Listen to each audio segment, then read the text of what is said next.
चलिए भाइयों एवं बहनों नमस्कार, आपका संस्कृत संगम में स्वागत है। आप पढ़ रहे हैं काव्य प्रकाश और दशम उल्लास। ठीक, दशम उल्लास में जो है आप दशम उल्लास में पढ़ रहे हैं भाग 4 दशम उल्लास। ठीक, दशम उल्लास में भाग 4 पढ़ रहे हैं। क्या भाग 4 है? अर्थालंकार है, अपनहुत अलंकार है। ठीक, 7वें नंबर पर है ये आपका काव्य प्रकाश, पेज नंबर आपको 470। ठीक, इसमें आपका अपहृत का जो है विस्तारित वर्णन दिया गया है, आप लोग देखेंगे।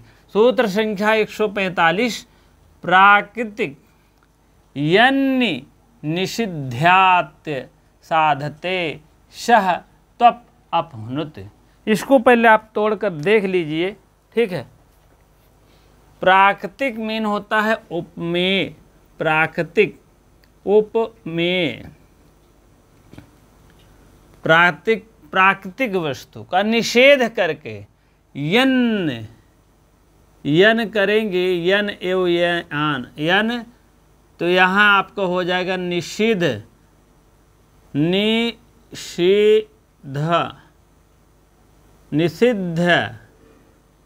धी क्या कर देंगे? निषिद्ध हो जाएगा। तो निषिद्ध मीन होता है ई क्या करेंगे तो निषिद्धि, निषिद्ध। अन्य कर देंगे, अन्य, अन्यत, अन्यत, साधते,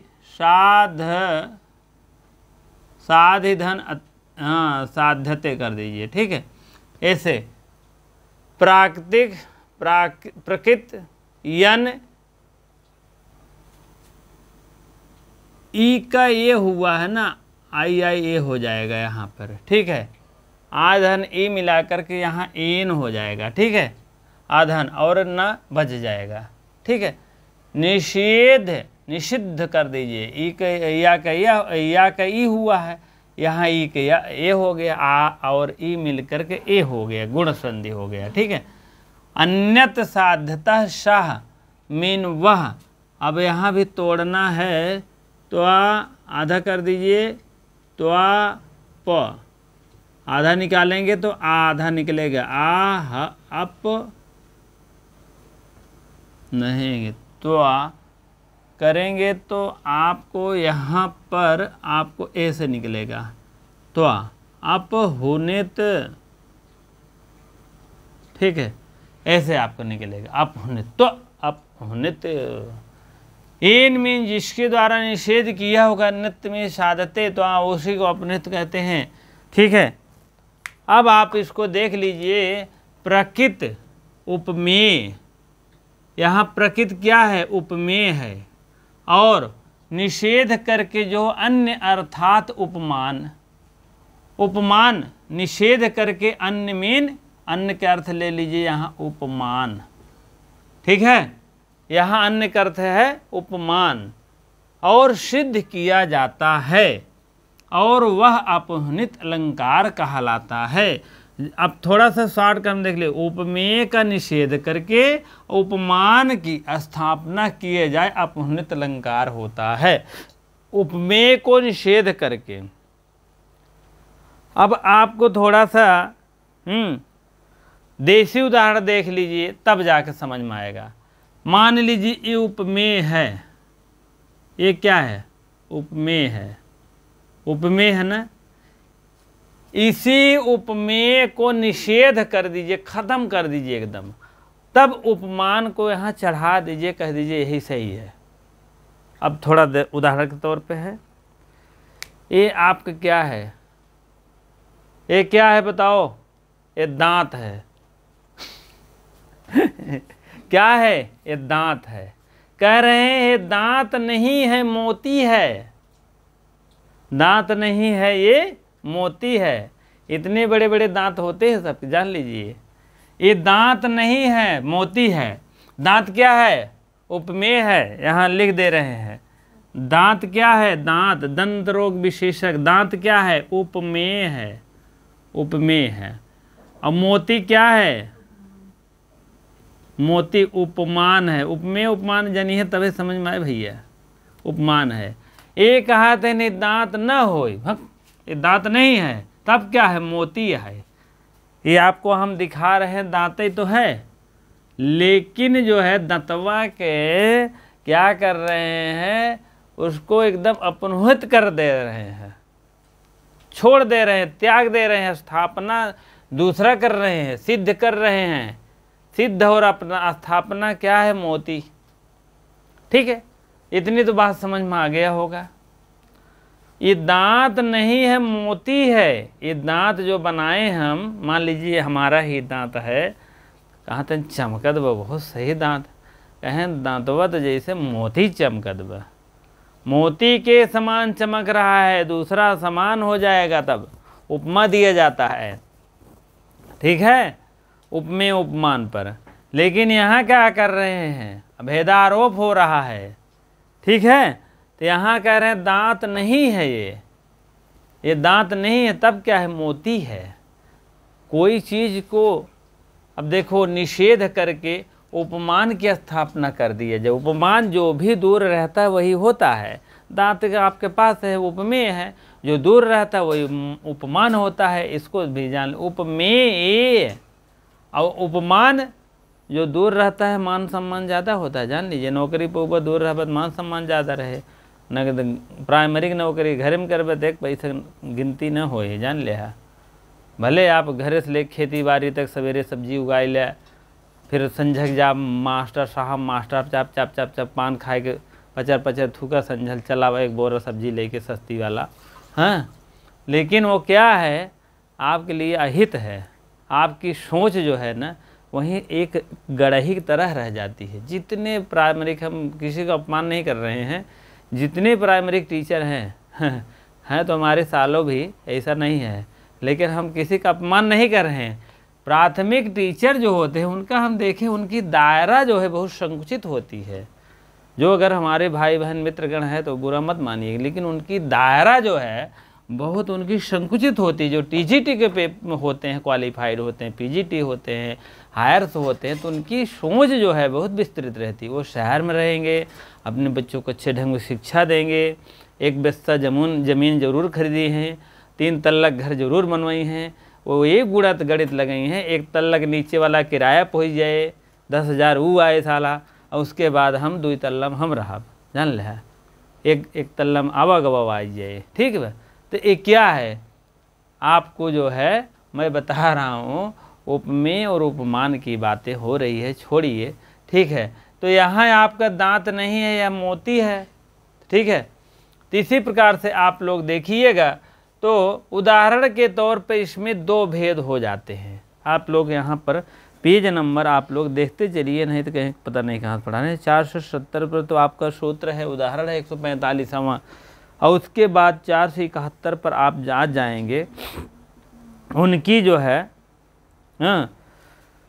उनकी 471 पर पेज नंबर है। सबसे पहले ऊपर देखें, उदाहरण दिए गए हैं। ठीक है, आवाप्तम प्रागल्भम प्रालभ्यम परिणत रुचः शैलतनये कलंको नैवायम विलसति शशांक शिवपोषी अमोष्ये मन्यु विगलत मृत श्यंद शिशिरेः रति शांतः शेषेः रजनी रमणीः गणमुरशी। ठीक है, आवाप्तम प्रगल्भ्यः परिणत रुचः शैलतनये। ठीक है, यहाँ पर आपका है, आप जान लीजिए उपमान उपमेय थोड़ा सा लिखे ही हैं, ऐसे लिख लीजिए। यहाँ पर आप लिख लीजिए उपमान, उपमान और उपमेय। ठीक है, उपमान दूर रहता है, उपमेय पास रहता है। यहाँ आपको सम और प्रकृत। ठीक है, यहाँ आप देखेंगे सम और प्रकृत। सम मीन समान, प्रकृत मीन प्रकृत। सम मीन समान और प्रकृत मीन प्रकृत। ठीक, चलिए आगे देखते हैं। एक होता है विषयी, एक होता है विषय। ठीक है, एक होता है विषयी, एक होता है विषय। ये विषयी और यहाँ पर विषय। अब विषय क्या है, विषय क्या है, थोड़ा सा देखते हैं। अप्राकृतिक और प्राकृतिक। अप्राकृतिक और प्राकृतिक। ठीक है, अप्राकृतिक चीज़ें वो होती है जो प्राकृतिक नहीं होती है। ठीक है, और प्राकृतिक चीज़ें वो होती हैं जो प्राकृतिक होती हैं। चलिए यहाँ पर हम सबसे पहले देखेंगे उदाहरण के अर्थों को।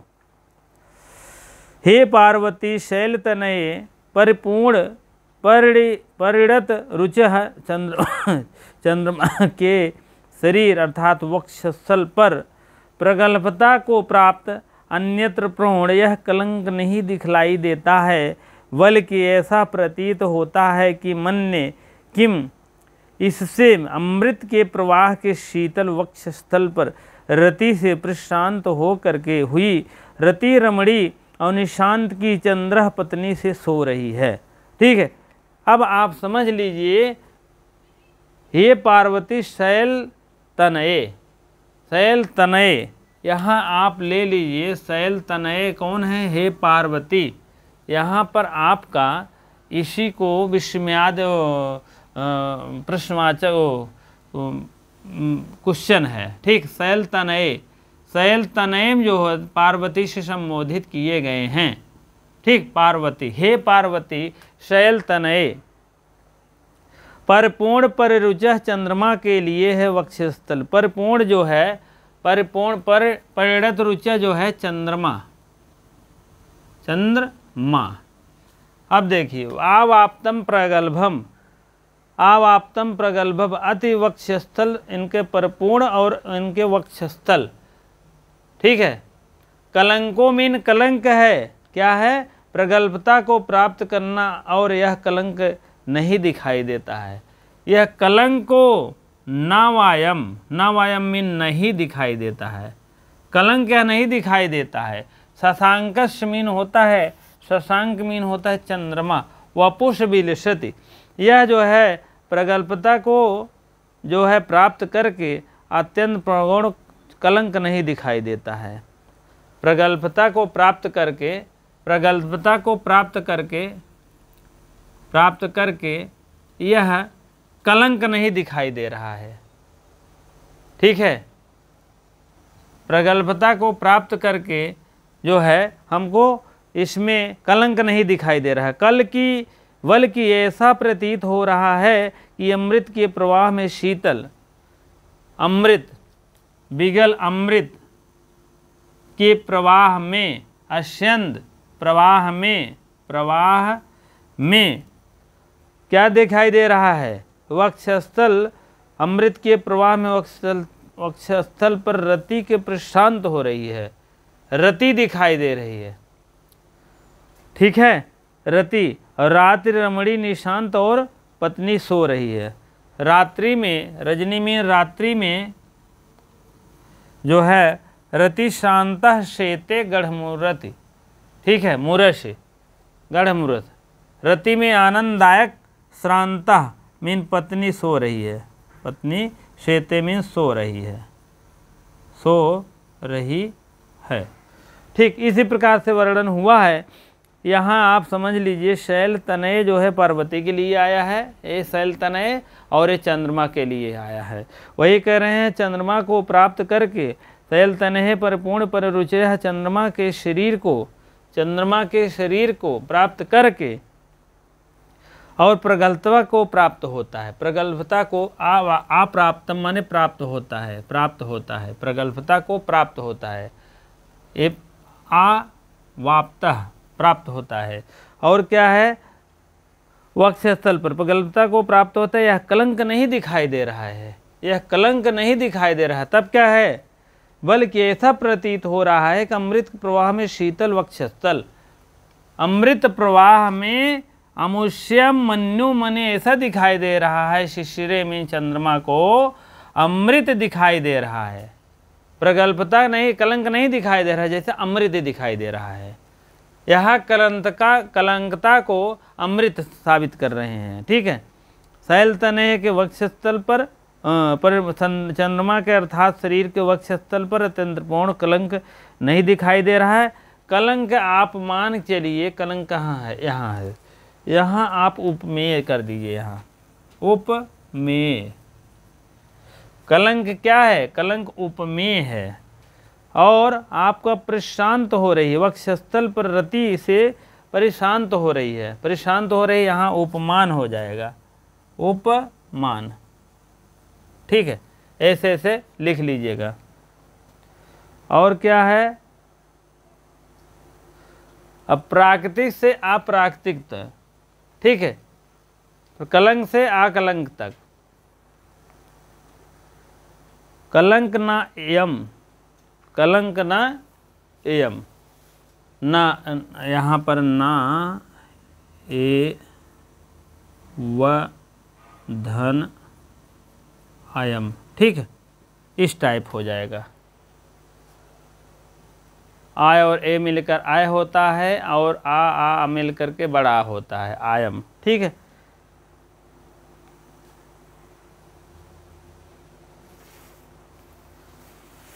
ठीक है। अब यहाँ आपका हस इच्छा से विसर्ग का ओह हुआ है, जान ही रहे हैं। और यहाँ आपका हस प्रत्याहार के वर्ण है, यहाँ आप ले लीजिए नयम। ठीक है, और बाकी तो सब आप जान ही रहे हैं। उपमेय कलंक का निषेध करता है। उपमेय जो है कलंक का निषेध करता है, निषेध में रोकता है। और उपमान रति की स्थापना करती है। यहाँ उपमान क्या है? रति के स्थापना करना, स्थापना, और यहाँ निषेध करना, निषेध, निषेध करना। ठीक है, और आपका जो है इसलिए अपनिहित अलंकार है, कलंक को ना नई अवायम कह करके यह उपमेय का निषेध होने के शाब्दी अलंकार है। यही से कलंक का ना एवं से पता लग रहा है कि यह शाब्दी अलंकार है। ठीक है, इसी प्रकार से शब्दतः अवक्षिप्त होता है अपनिहित, और कहा गया ऊपर अपनिहित में कटार्थक और प्रयोग के द्वारा जो है शब्दों के प्राकृतिक निषेध का बाधिन रोक रहा है। अपनिहित के दो उदाहरण है, आगे जो है क्या है? आर्थिक उदाहरण है। ठीक है, अब बाकी आप अर्थ समझ गए होंगे, जो नहीं समझ गए होंगे जान लीजिएगा। यहाँ कलंक का निषेध कर रहा है, यहाँ उपमान की स्थापना हो रही है। उपमान और उपमेय का यही चक्कर है, बाकी सब सही है। ठीक है, और तो बाकी मैं सब बता दे रहे हैं। ठीक है, अब अगला उदाहरण देखते हैं, तब आगे बढ़ते हैं। ठीक है,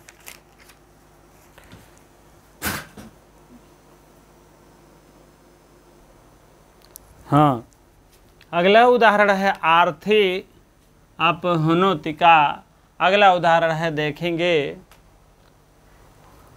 वत सखी कियत एतत् पश्वर अस्मरस्य प्रिय विरह कृषे अस्मिन् रागी लोके तथा ही उपवन सह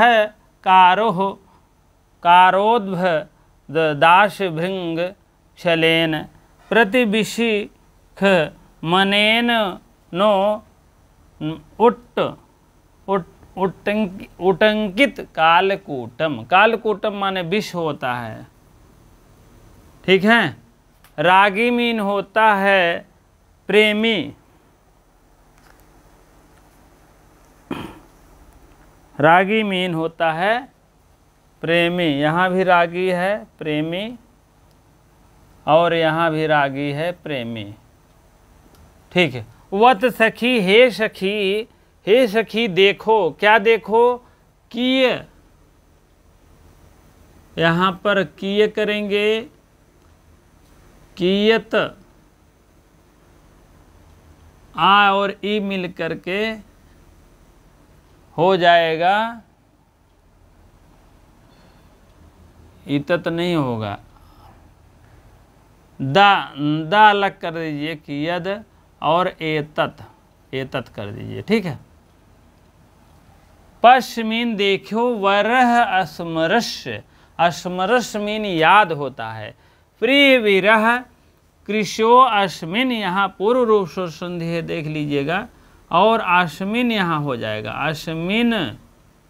कृषे मीन कृष बाल, रागी मीन उसका प्रेमी, लोके मीन संसार में, ना ही मीन नहीं है, और उपवन माने बगीचे में, उपवन माने बगीचे में, और सहकारो माने सहकार में सहायता करने वाले। और यहाँ लिख दीजिए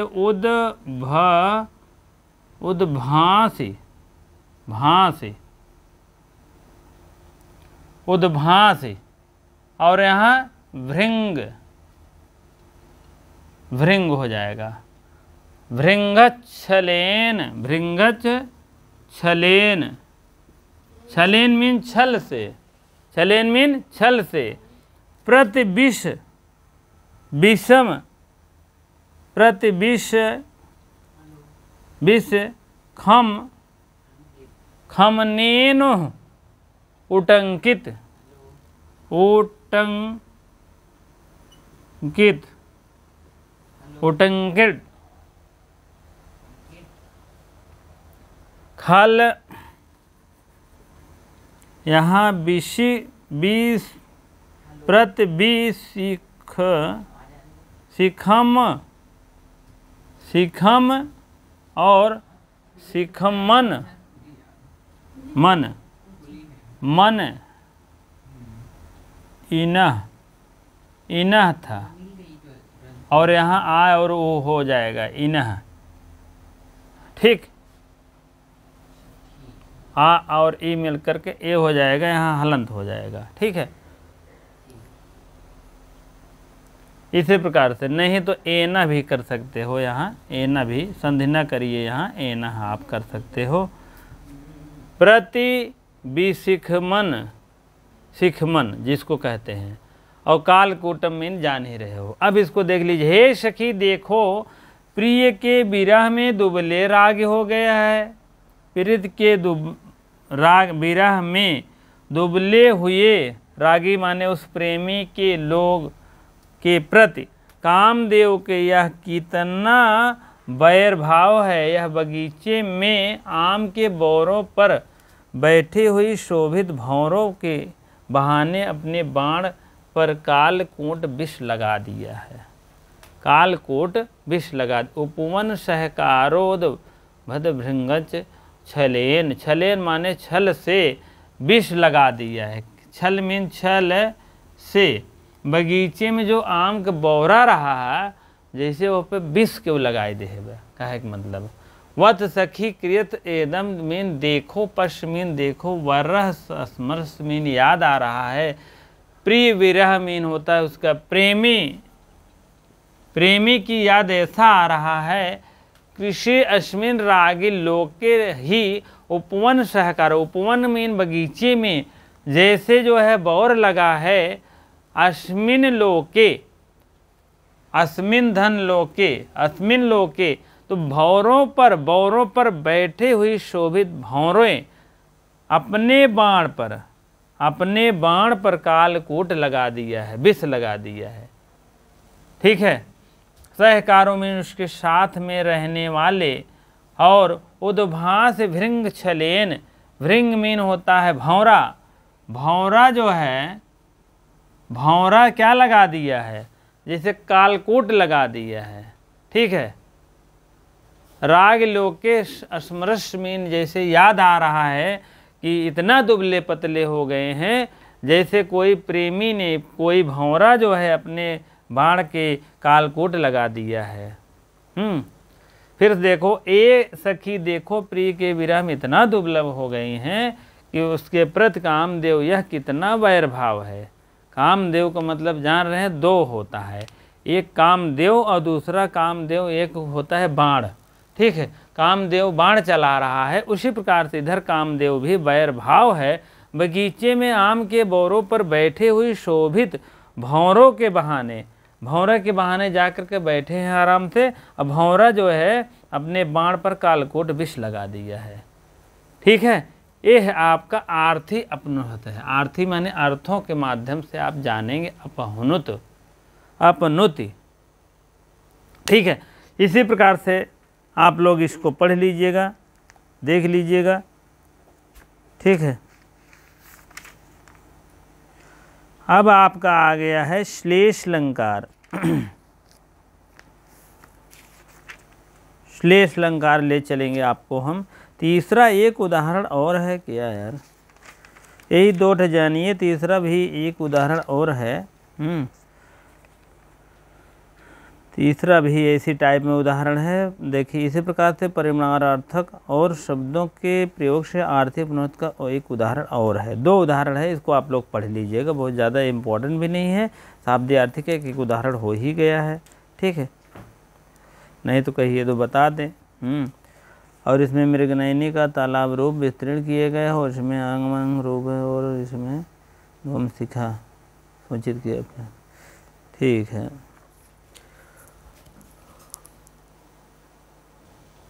हाँ चलिए, 146 सूत्र नंबर है श्लेष अलंकार 8वां, ठीक।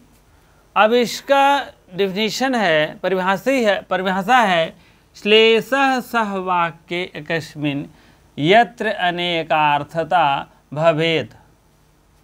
भवेत् मीन होगा, ठीक। श्लेषः मीन श्लेष, सह मीन वह, कौन वह वाक्य, एक ही वाक्य जिसको कहते हैं एकस्मिन अर्थ दे, एकस्मिन यत्र अनेकार्थता, यत्र मीन जहाँ, यत्र मीन जहाँ, अनेक मीन अनेक, अर्थ मीन अर्थ, जहाँ पर अनेक अर्थ भवेत माने होगा, वहाँ पर क्या होगा,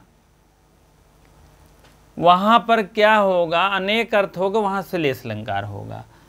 श्लेष अलंकार यह होगा, सा मीन वह कौन, वह वाक्य हो, वाक्यों में एकस्मिन माने एक अर्थ के द्वारा, हाँ एकस्मिन जो है पंचमी का रूप है, तो से तथा द्वारा, से अलग होने का अर्थ में होता है ना, एक अर्थ से अनेक अर्थ की मतलब सिद्ध करे।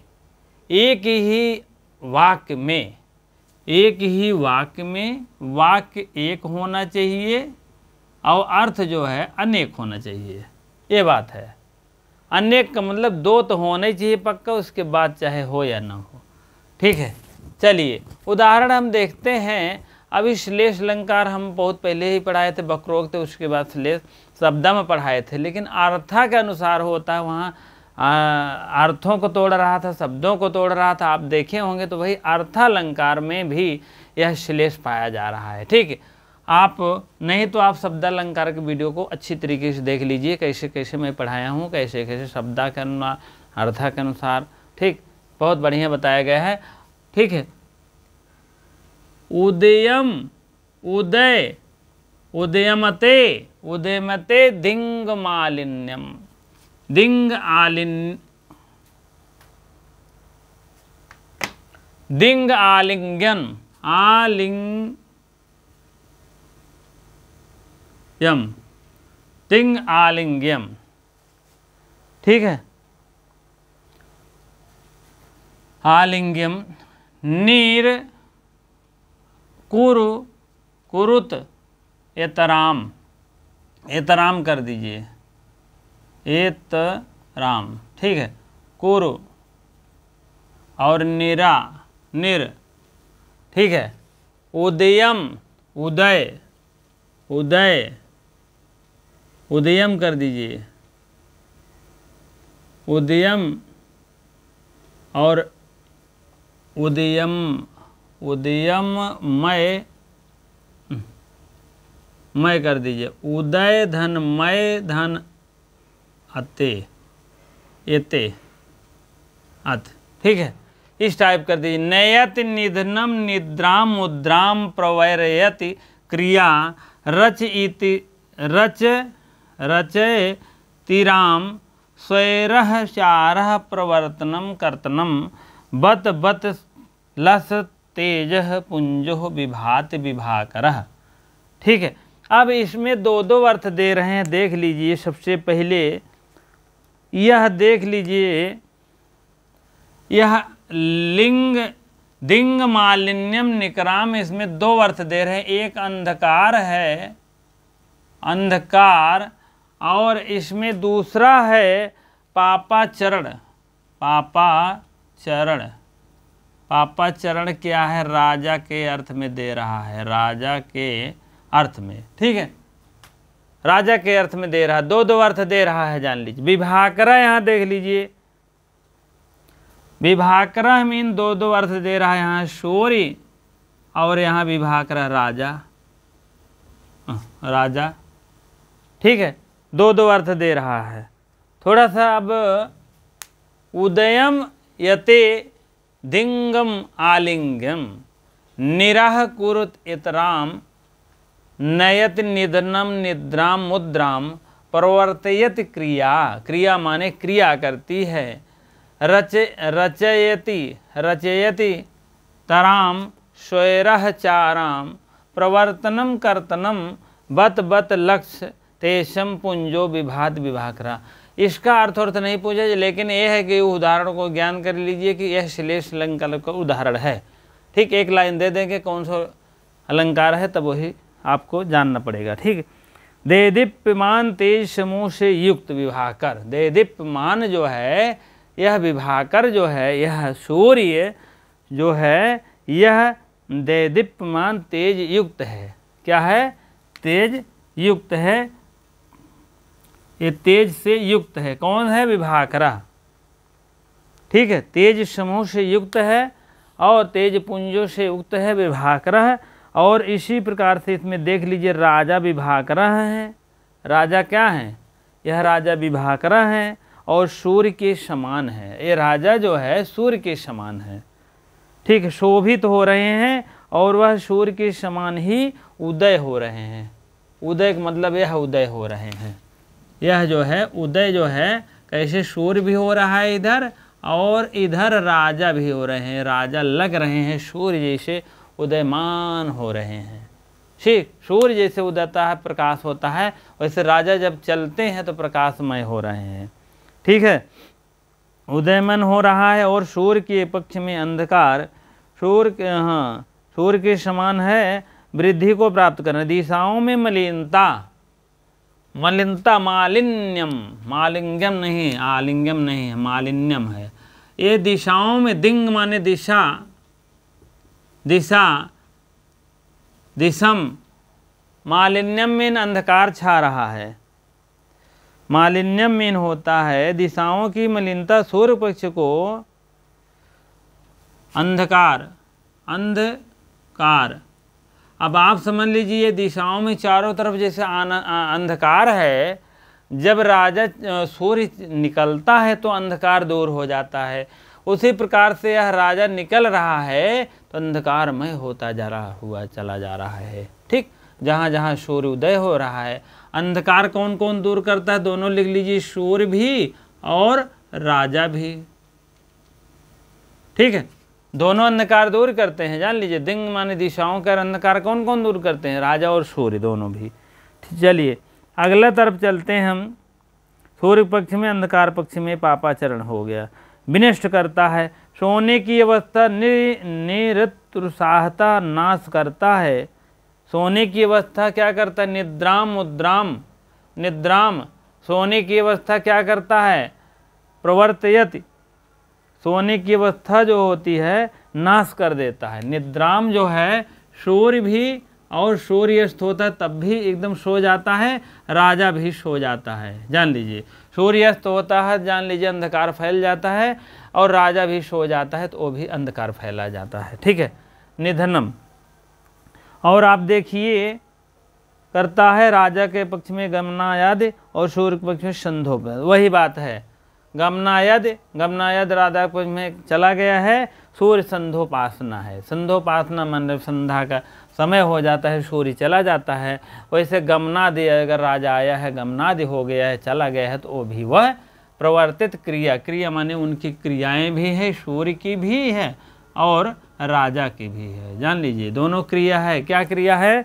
प्रवर्तते मीन होता है राजा आया, गमनम में फिर चला गया है, और वही क्रिया ये भी करता है, सूर्य भी करता है, आया है, दिन पक्ष में रात हो जाती है तो रात हो जाती है, ठीक। सूर्य पक्ष में रात हो जाता है, ठीक है।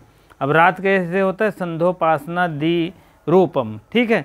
क्रियाओं के प्रवृत्त करता है, सूर्य के पक्ष में अभिसार और स्वैरे चारह राजा के पक्ष में अन्याय।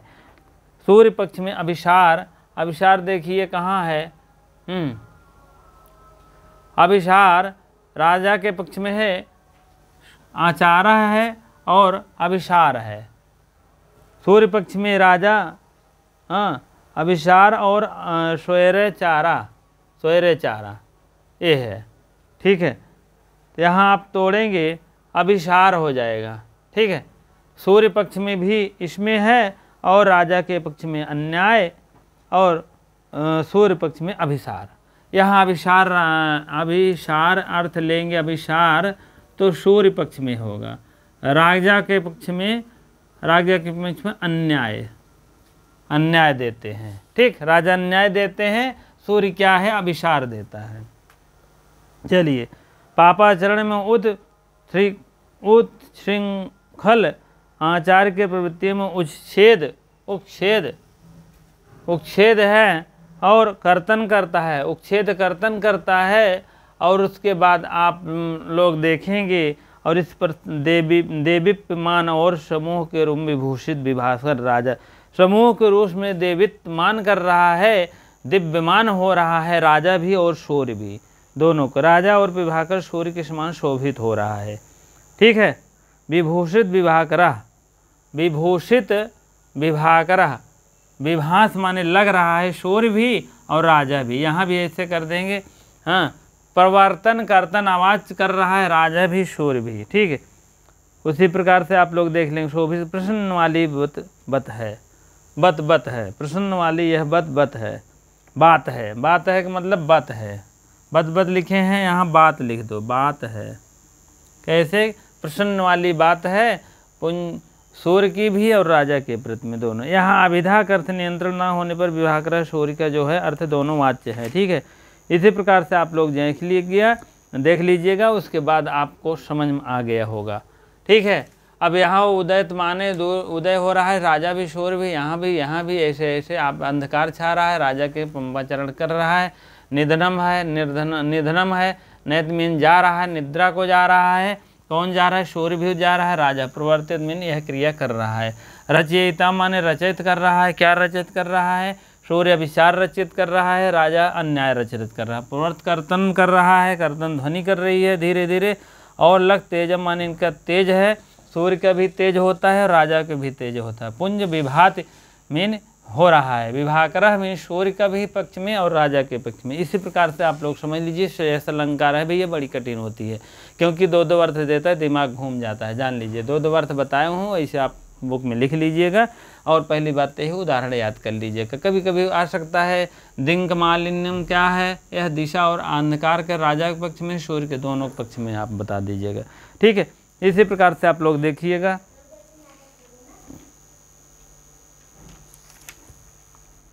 एक अलंकार और था, निदर्शन समासोक्त था, ठीक है,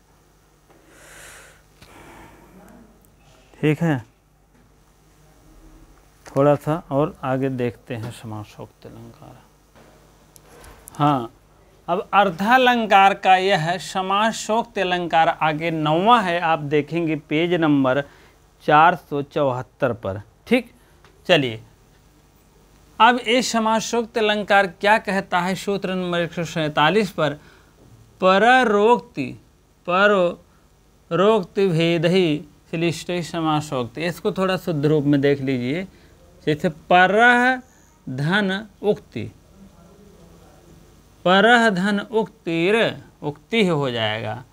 और भेदैक, भेदैक, भेदैक माने कई है, भेदैक, भेद धन एक, भेद एक,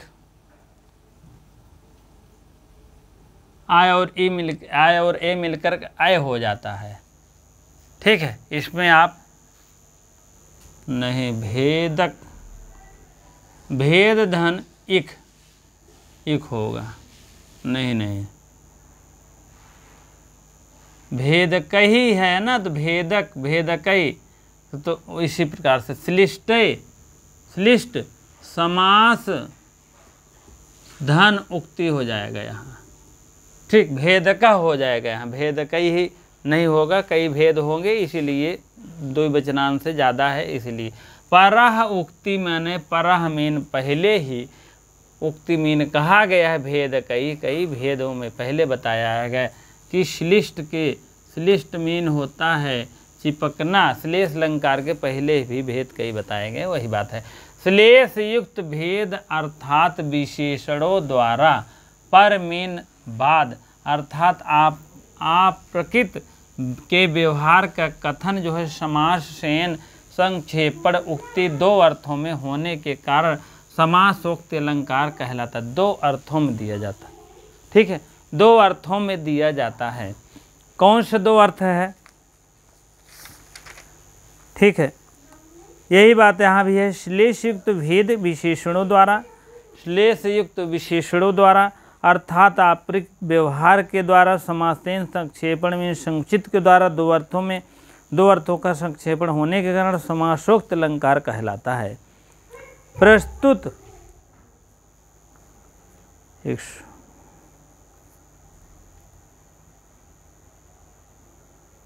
ठीक है, अब इसको हम उदाहरण देखेंगे। ठीक है, लब्ध्वा तब बहुर स्पर्शा यस्य, लब्ध्वा तब बहु स्पर्शा यस्य सह क्रोडा अप्युत्लासः जय लक्ष्मीस्तु विरहे न खलु ज्वला दुर्बला ननुषा। ठीक है, इसको पहले शुद्ध रूप में देखिए। लब्ध्वा मीन पाकर, लब्ध्वा मीन पाकर, तब मीन तब, बहु स्पर्शा मीन बहुत स्पर्श के, यस्या मीन जिसके, सा मीन वह, को का यहाँ था कह को, और यहाँ पूर्व रूप से संधि है, इसको भी ध्यान देते रहिएगा। अपयु, यहाँ अपयु जैसे होगा अपयु, अपि, ये जो है ये की या हो जाएगा, आप ही हो जाएगा। ठीक, ये ऊ इधर चला जाएगा, उल्लासः। ठीक है, उल्लासः जय लक्ष्मी है हो जाएगा। तब यहाँ भी है, यहाँ भी है। विरहे, विरह में, विरहे, खलु नहीं है, खल धन उज्ज्वला। ठीक है, उज्ज्वला में दोनों जा आधा रहता है, ध्यान दीजिएगा। ठीक है, दुर्बला ननु मीन निश्चय, सा मीन वह, निश्चय ही। दुर्बला मीन दुर्बल हो जाता है, दुर्बल व्यक्ति। ठीक है, इतनी बात आप लोग समझ गए होंगे। थोड़ा सा अर्थ से ले चलते हैं। प्रस्तुत प्रतिपादक वाक्य के द्वारा, श्लेष युक्त विशेषणों के द्वारा, न कि विशेष के द्वारा। एक होता विशेषण, एक होता विशेष। तो अप्रकृत जो है कथन कह रहा है समास और समास से संक्षेप में, और वह प्रकृत और अप्रकृत दोनों से होने के कारण समासोक्त अलंकार है। कुछ प्रकृत है, अप्रकृत है, अभी निरस्कारण कर रहे हैं। उदाहरण देखिए, तुम्हारे बहु स्पर्श पा करके वह कुछ अनिर्वचनीय प्रसन्नता होती है। तव मीन तुम्हारे, तव मीन तुम्हारे, तव मीन तुम्हारे स्पर्श को पा करके, बहु स्पर्शा मीन स्पर्श को पा करके, लब्ध्वा मीन पा करके। ठीक है, तुम्हारे बाहु स्पर्श, बाहु माने बहुत ज़्यादा स्पर्श पा करके कुछ अनिर्वचनीय प्रसन्नता है, कुछ अनिर्वचनीय। लब्ध्वा मीन पा करके, को अप उल्लासा, को अप मीन ज़्यादा ही उल्लासा मीन उल्लास है। ठीक है, और जय लक्ष्मी तुम्हारे वियोग में प्रसन्न नहीं है।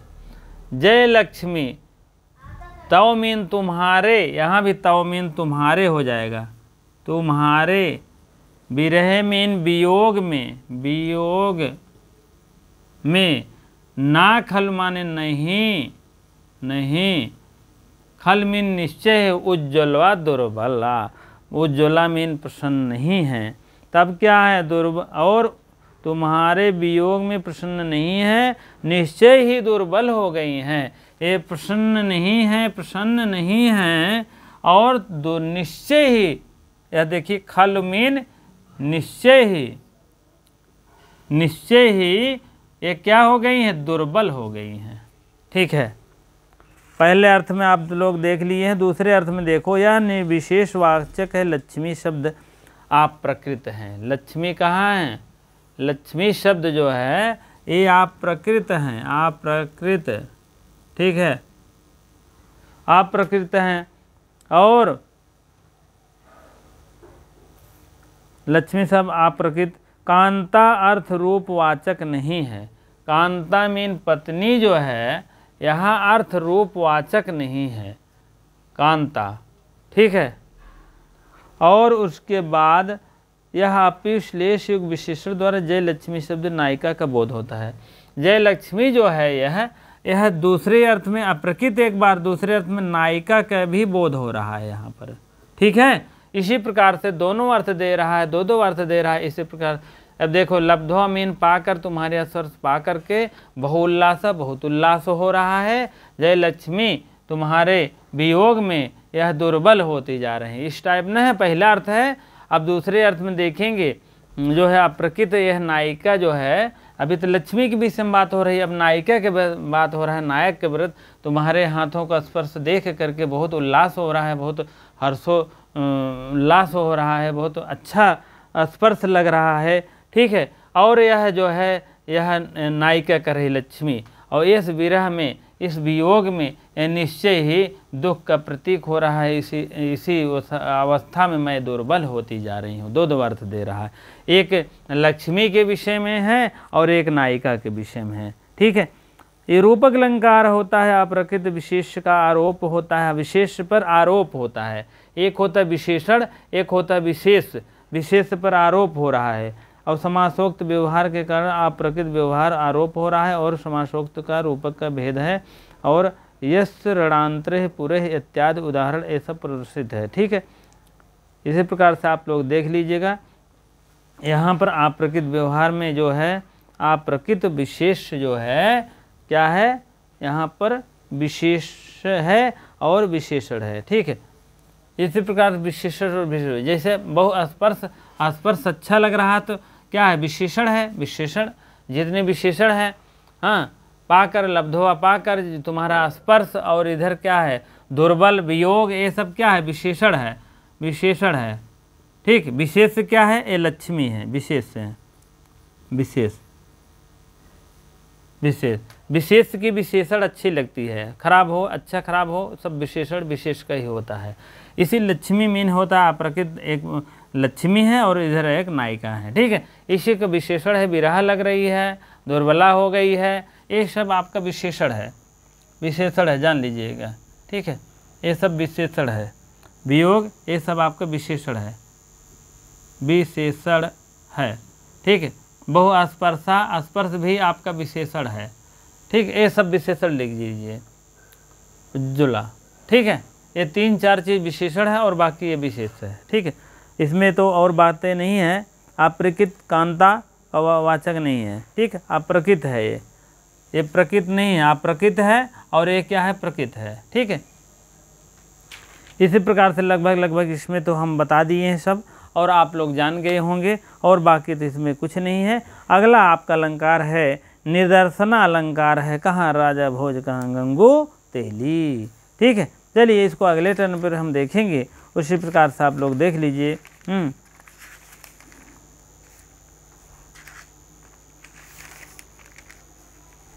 चलिए धीरे धीरे सब समाप्त हो जाएगा, और आप लोग भी देख लीजिए, जहाँ आपको लग रहा हो तुरंत गोला कर लीजिए, देख लीजिए। उसके बाद आप लोग उसके बाद जैसे लब्धवा मीन पाकर, यहाँ पा करके स्पर्श पा करके, यहाँ लक्ष्मी के विषय में है, इधर नायिका के विषय में है। लब्धवा मीन पाकर नायिका के विषय में लक्ष्मी है, तो यह और विष्णु भगवान लक्ष्मी की बात होने लगेगी, उनका भी स्पर्श पाकर अच्छा लग रहा है, उनका भी खल मीन निश्चय ही दुर्बल हो गई हैं, दुर्बल नायिका के विषय में है और लक्ष्मी के विषय में दुर्बल भी हो रही हैं। विरह मीन विरह योग हो रहा है दोनों के विषय में, ये सब विशेषण है। ठीक, विरह हो जाना, दुर्बल हो जाना, बहुत अच्छा लगना, खराब लगना, जो भी उसका ये सब विशेषण। उल्लास हो रहा है, उल्लास मीन ये भी विशेषण है। ठीक है, उल्लास हो रहा है ये भी विशेषण है। ये सब आप विशेषण जानते रहिएगा। विशेषण और विशेष जान गए हो और उपमान उपमेय जान गए तो पूरा अलंकार समझ में आ गया है। ठीक है, और बाकी कुछ है नहीं अलंकार में। विशेषण विशेष क्या है समझ गए हो, दो अर्थ दे रहा है। और उसके बाद आपको अलंकार में उपमान उपमेय साधारण धर्मवाचक ये सब चारों जान गए हो तो एकदम फिट है अलंकार सब। ठीक है, बहुत ज़्यादा कुछ नहीं है अलंकार में, सब आप लोग समझ गए होंगे, बाकी जान गए होंगे। इसी प्रकार से वीडियो अच्छी लगती हो तो लाइक शेयर कमेंट करते रहें।